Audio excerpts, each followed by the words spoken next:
Olá! Já paramos para pensar numa coisa? Onde é que Deus realmente quer morar? A gente logo imagina aquelas catedrais enormes, templos super antigos, né? Mas e se o verdadeiro santuário de Deus for algo bem mais íntimo, bem mais próximo? Talvez dentro do nosso próprio lar? É sobre essa ideia surpreendente que a gente vai conversar agora. Pois é, essa é a grande pergunta. A imagem que geralmente vem à nossa mente é a de algo grandioso, feito de pedra, de ouro. Mas a análise que a gente faz hoje simplesmente vira essa lógica de cabeça para baixo.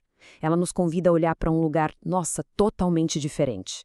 Exatamente. A resposta, muito provavelmente, não é um templo. A grande sacada é que, olha só, muito antes de existir qualquer templo, o projeto original de Deus era morar num lugar bem mais pessoal, muito mais vivo, os nossos lares, as nossas famílias. Então, para a gente entender de verdade essa casa inesperada de Deus, a gente precisa cavar fundo. Vamos lá na origem, na língua original da Bíblia. E vamos descobrir como a própria estrutura do hebraico antigo já revela que a família, desde o comecinho de tudo, era o projeto número 1 de Deus para ser a sua casa. Olha só, a chave para desvendar esse mistério todo está aqui, nesta palavra, baná. Em hebraico, esse é o verbo para edificar, para construir. É uma palavra que indica ação. Mas aí fica a pergunta, né? O que exatamente Deus estava interessado em construir? E é aqui que a coisa fica, nossa, sensacional. Presta atenção. Da mesmíssima raiz de baná, que é construir, vem a palavra ben. E ben significa filho. A conexão é simplesmente incrível. A verdadeira construção que Deus tinha em mente não era com tijolo e cimento, era com filhos. A casa dele é feita de gente. E essa ideia não é algo escondido, não. Ela aparece, logo no comecinho de tudo. Vamos ver como isso começou lá no Éden. Porque a primeira vez que a Bíblia mostra Deus agindo como um construtor, o projeto não era um prédio, de jeito nenhum. Era uma coisa muito, mas muito mais essencial. E aqui, a prova está no texto. Gênesis diz que Deus edificou. E a palavra usada é vai-ben, que vem de baná, a mulher a partir da costela do homem. Pensa nisso. O primeiro ato de construção de Deus no mundo não foi um templo. Foi a formação da família, a estrutura original para ser a casa dele. Tá, beleza. Se a família é para ser a casa de Deus, como é que a gente constrói isso? Tem uma planta baixa, um manual de instruções? E a resposta é: tem sim. A gente vai ver agora que existe um modelo bem claro para transformar uma casa comum num verdadeiro santuário.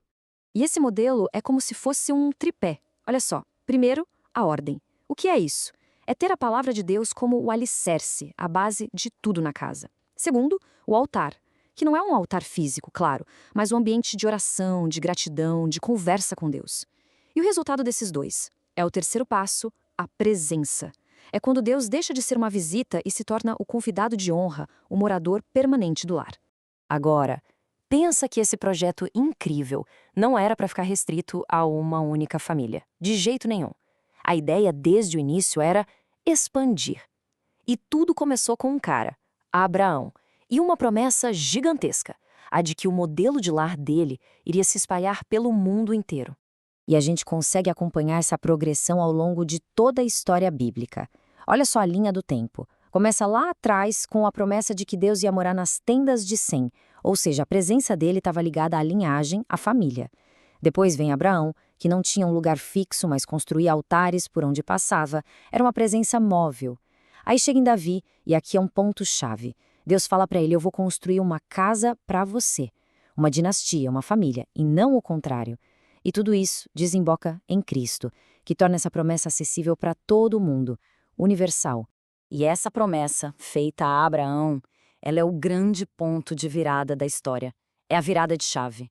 A ideia de que todas as famílias da Terra poderiam ser abençoadas, poderiam se tornar um lugar para Deus morar. Aquele modelo de santuário lar se torna, uau, acessível para qualquer um, em qualquer lugar do planeta.